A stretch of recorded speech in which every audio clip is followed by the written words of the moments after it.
Hey guys, Jason again, code 0.5.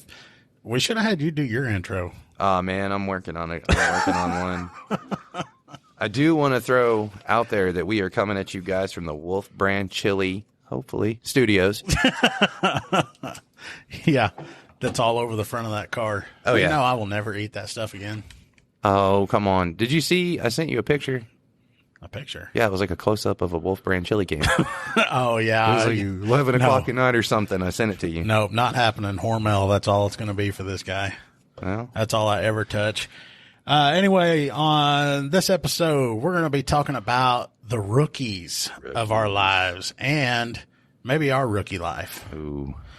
I know I didn't really get hazed, didn't really, and a matter of fact, when I've trained other guys, I haven't really done any of that hazing stuff. Which I find hard to believe.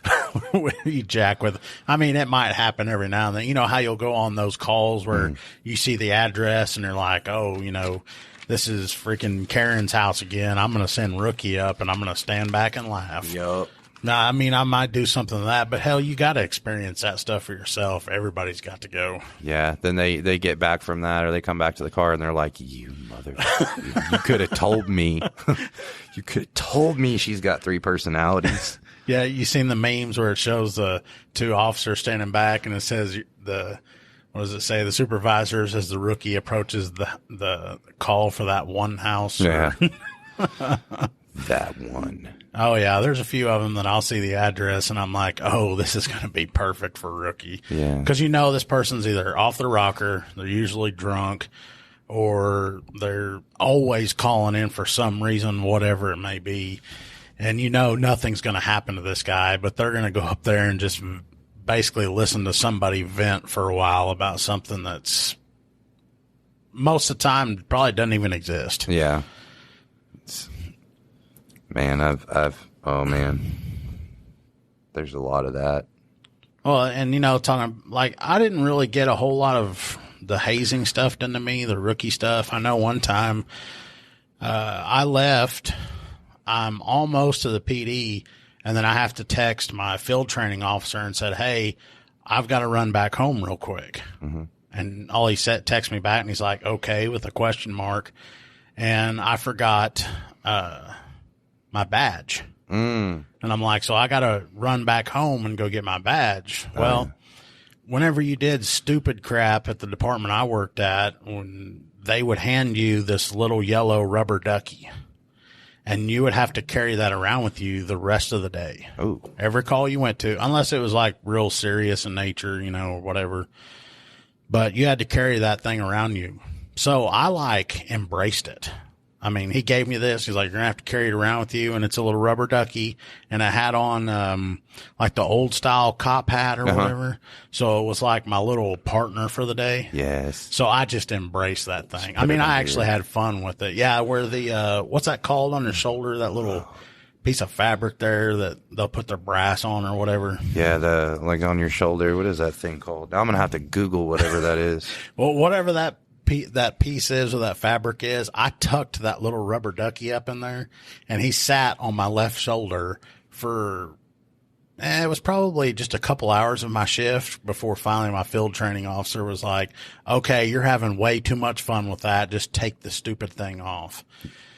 But everywhere I'd go, they'd say, hey, why are you holding that? Or why do you have that? So I would have, as my punishment, I would have to tell people, well, because when I showed up for work this morning, I forgot my badge. So I had to go back home and get it. And this is my punishment. That, just so everybody's tracking, that fancy piece is called an epaulette, an ornamental shoulder piece on an item of clothing, especially on the coat or jacket of a military uniform. So that's what that fancy thing is called. Yeah. That's what I would have done with him, is tuck him under there. Yeah. And I think I sat him on top of my gun too. Yeah, strap him. Sit there. Heck yeah. But Freaking, you're talking about badges and rookies. I got a great one. Renix, our man Renix. yeah. So he had an ED, or a call that turned into an ED. So, he goes through all, and he's still learning. Not erectile dysfunction. Yeah. That's, emergency detention. Of course, you know, Well, in his case, it might have been. It might have been. It might have been. He's got some weird stuff in his search history. Ask me how I know that. Anyway, he went through, and this call turned into emergency detention. So he's doing his thing, and he's got to go through the iPad. And then at the time there was COVID and everything, so we had to take him and get him COVID cleared. Which, let me tell you, you haven't lived until you've had a person that has been up for 3 days, and they are in I would say like schizophrenic state. Think the government's after them, and you try to take them to the hospital to get a COVID test. Yeah. Was it early when it first came out? So they had to stick swab the nose? Where they'd stick it like 4 feet up your nasal cavity or whatever? Oh, tickle your brain or whatever? Yeah. Oh, yeah. Yeah, so you would spend 30 minutes trying to get a rapport with this person, and then you'd go take them back, and then, they're doing their thing on the iPad, but then you have to go get them cleared. So now we have to stick something up your nose, sir, and he's screaming about government drones coming after him. Yeah. We're sticking this tracker in your brain. I mean, you're getting a COVID test. Right. And, a lot of the places, man, that's protocol, or was protocol. But you get some pretty cool nurses that understand what you're going through and can see that this is probably not going to happen the way that they want it to. But anyway, he gets through all that stuff. And I think he had to take the guy down to, I forget, I think it was probably maybe an hour away or 45 minutes away or something like that. Anyway, he messaged me when he gets back, and he goes, hey, I'm back. I was like, okay, cool. And then a little while later, he goes, hey, do you have my badge? It's like, why would I have your badge? Why don't you have your badge? Oh, it's probably in front of the PD. So he goes and looks, and he's like, I think I left it at the hospital. Do you have a number for the hospital? And I was like, do you have the same internet I do? Like, Google it, find it, I ended up calling up there, and so they go out and look in the room and everything, and it's not there.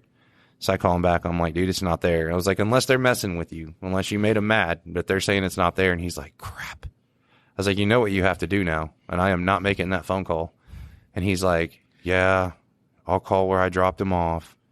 And so he calls, and they go out and look, and I guess it wasn't there either.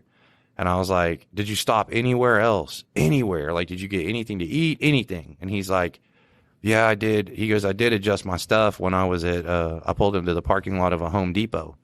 And I was like, well, I said, I guess you know what you got to do now. And he's like, what?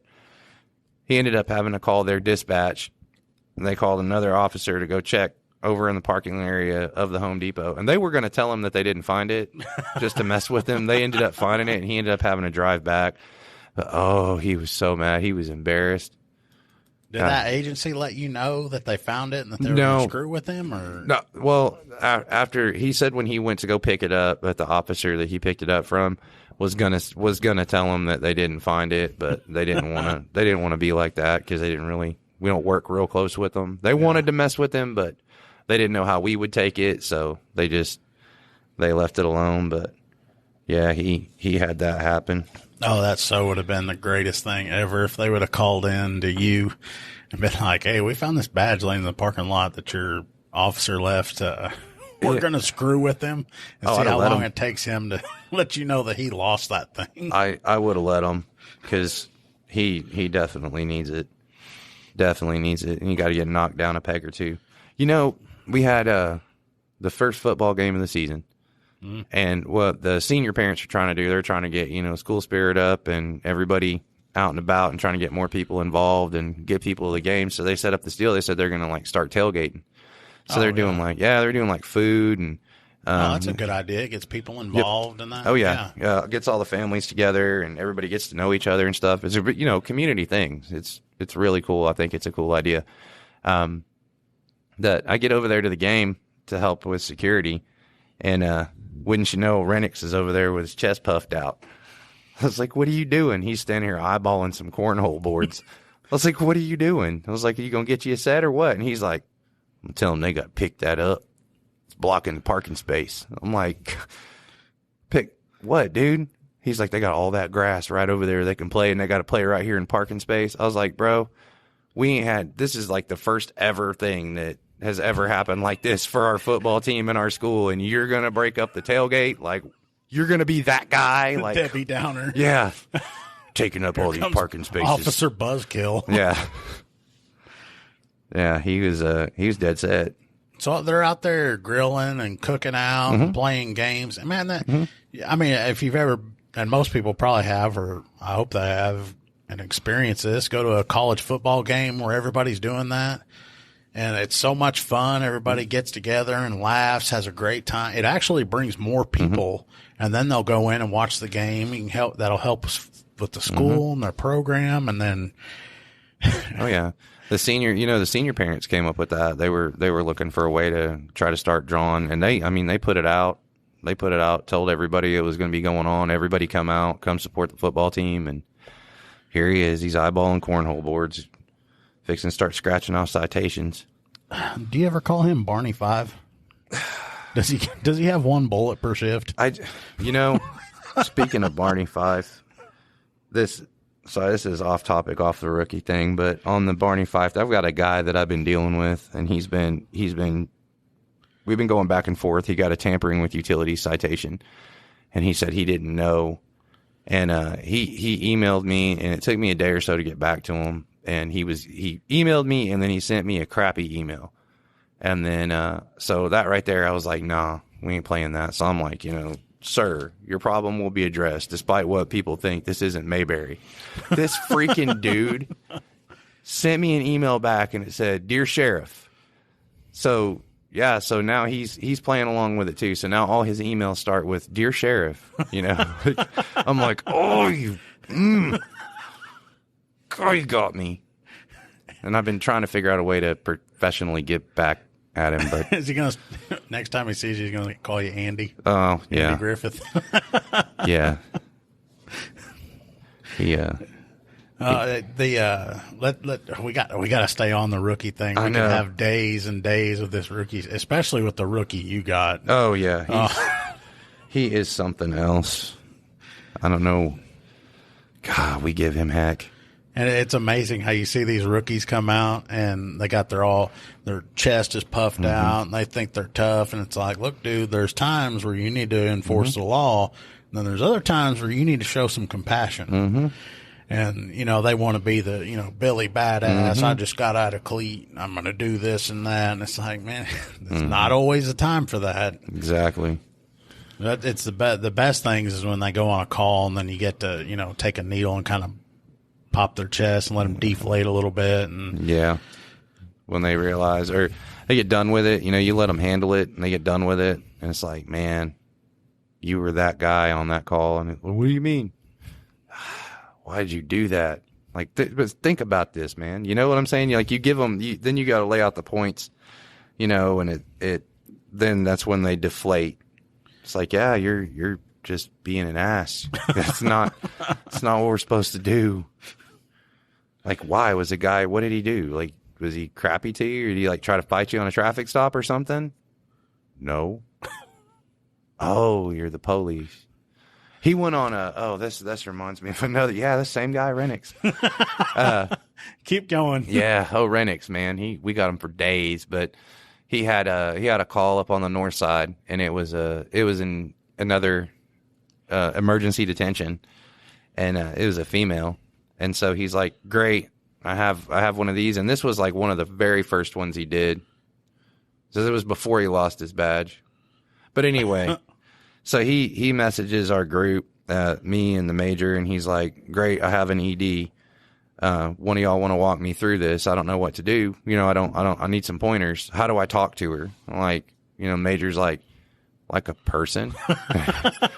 You don't come at it like you're, and I'm chiming in. I'm like, yeah, imagine that's your mom or your sister or something. You know what I mean? One of your friends, talk to them like that. You don't have to be a cop. And then major hits him with, yeah, you don't have to be in cop mode all the time. And Renix fires back with, I don't know how to not be in cop mode. So now every time he does one of those chest puffed rookie things, it's like, oh, Switch must have got stuck in cop mode. Oh, he gets so mad. He went through his 16 weeks of learning how to be a cop, and then he all of a sudden doesn't know how to turn it off. This is the only way to be. That's it. It's jammed on now. He's got one gear. Let's go. No, and don't get me wrong. We give him crap. He does a lot of things. I mean, there's a very major learning curve on this to this, I would say, profession. There's a lot to learn on it. So, it's like you said, it's learning when to, be nice until it's time to not be nice. What's that movie? So, what's his name? Oh, Dirty Dancing was in it. What's his name? Patrick Swayze. There you go. Oh, yeah, Roadhouse. That's it. That's what I'm saying. Yeah. Yeah, you got to be nice till it's time to not be nice. Yeah.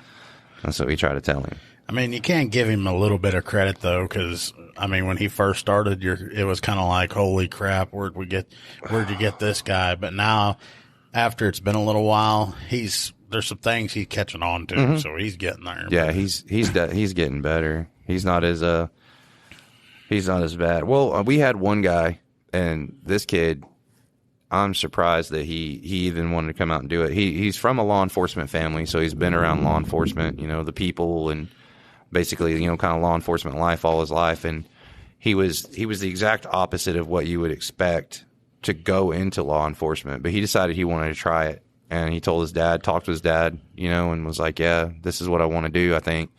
His dad's like, well, go reserve somewhere, get you some time and decide if it is. So we brought him on, and I'm telling you, it was like square one. This guy, he would come in for shift, and you'd have to be like, bro, tuck your shirt in. Look, man, you gotta knock the beard down.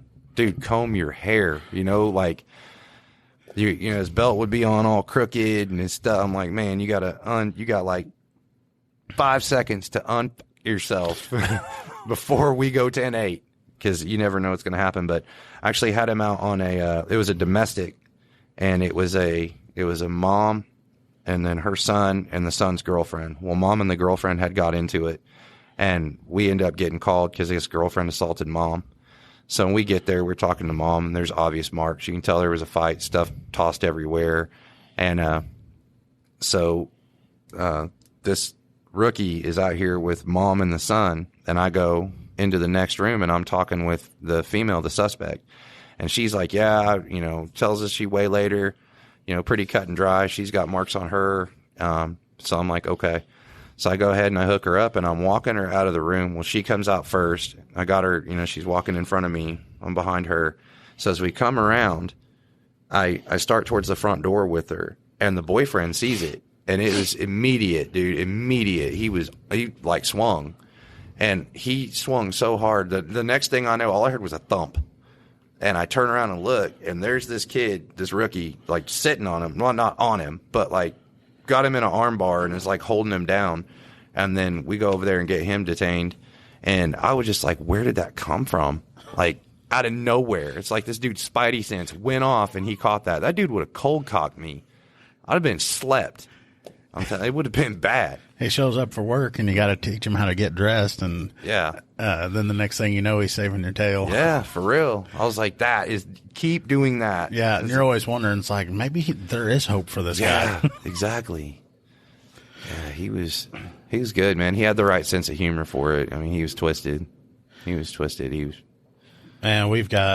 there's a guy that I was training, and sometimes I still wonder if he's ever going to get it, but he got a call, and it's just a phone message. He just needs to call this person and talk to him. But this person calls habitually, and she's one of those that when she wakes up, she starts drinking Keystone Light. Ooh. And doesn't stop until she passes out that evening. Yes. So she calls one day, and she's upset because her electric bill is like through the roof. Mm-hmm. And I tell my rookie, I'm like, look, just call and talk to her. All she's wanting to do is vent to you about her electric bill. Mm-hmm. Let her talk just a little bit and to vent, but you got to get off the phone. We got other calls to take care of, but just let her vent, let her talk to you. Right. And he's like, okay. So he calls her, and I'm sitting there listening to him talk and what he's saying, and she says something to him about how her electric bill was high, and he's like, really? He goes, well, how high was it? And she goes, my electric bill was $320. And he goes, holy crap. And she was like, well, you don't need to be a smart ass. And he goes, no. He goes, your electric bill's freaking outrageous. He goes, mine's like $180 to $210 a month, and yours is like, $100 and something more than that. That's outrageous. He's up there. And she was like, well, yeah, I know why it's happening. I need y'all to come down here and fix it, take care of it. And he goes, okay, well, what can we do to fix this for you? What is it? And she goes, well, in my house, I've got like 3 or 4 heaters down here, and it's cold as can be. It will not warm up, and I freeze all day long. Mm-hmm. Well, there's some asshole that's living in my attic that he's got a big heater up there, and he stays nice and warm, and he's the one that's making my electric bill so high. Wow. And, I mean, he's got it on speakerphone, so I'm hearing it, and I look over at him. He's got a grin on his face, and I'm like, I wonder what he's going to say to this. And he's like, well, he goes, I'll tell you what, I'm going to get in my unit, and we'll come down there, and we'll see if we can talk to the guy about turning his heater down or something or whatever for you. But he goes, can you do me a favor until we get there? She goes, yeah, sure. And he goes, can you like climb up in your attic and holler at this guy and ask him if you can borrow his heater until we get there so you can stay warm? Yeah. And I'm sitting there and I look over at him and you can hear her and she goes, well, aren't you just a smart ass? And she hangs up on him. And I looked at him and was like, did you have that muted or something, or did you really tell her that? And he goes, no, that's what I said to her. I was like, oh my gosh. I was like, I bet we don't need to go down to that house. And he goes, no, we probably wouldn't be received too well. No, I don't imagine. But as this stuff's spitting out and spewing out of his mouth, I'm just looking at him and I'm like in awe. And I'm like, is he really saying this shit to her? and he was. He was. I think you told me who that was. That one doesn't surprise me. Yep. And he's an all right guy. He's just freaking squirrely as can be. He's a goofball. Yeah, he is. And I think he was at that time was trying to just like fit in and say funny stuff or whatever. Mm-hmm. But I'm like, oh my gosh, if we get a complaint on this, they're going to talk to me. Yeah. And hey, I don't even know how you would even handle that. Like, I was trying to drive. I couldn't. I almost wrecked us trying to slap the phone out of his hand. You know? Well, the bad thing about it is we were in the office when he did that. Oh, and really? There was other people around when he said that. I'm like, oh, yeah, that's different. Yeah. Like, look, dude, no. No. And then after it kind of smoothed over, and we told the undersheriff at the time, he kind of heard the conversation. He looked at us and we told him what all it was about. And he goes, you talking about that drunk, crazy lady that lives over on such and such? And we're like, yeah. And he goes, oh, hell, you're all right. He just walks off. Jeez. But, man, there is some fun times when you're with those rookies and seeing the crap they do and all this kind of stuff. Yeah. Like they're in that mode where, we're superheroes. We can do everything. That would be cop mode, sir. Yeah. Okay. That's gotcha. Registered trademark of code 0.5. Hashtag cop mode.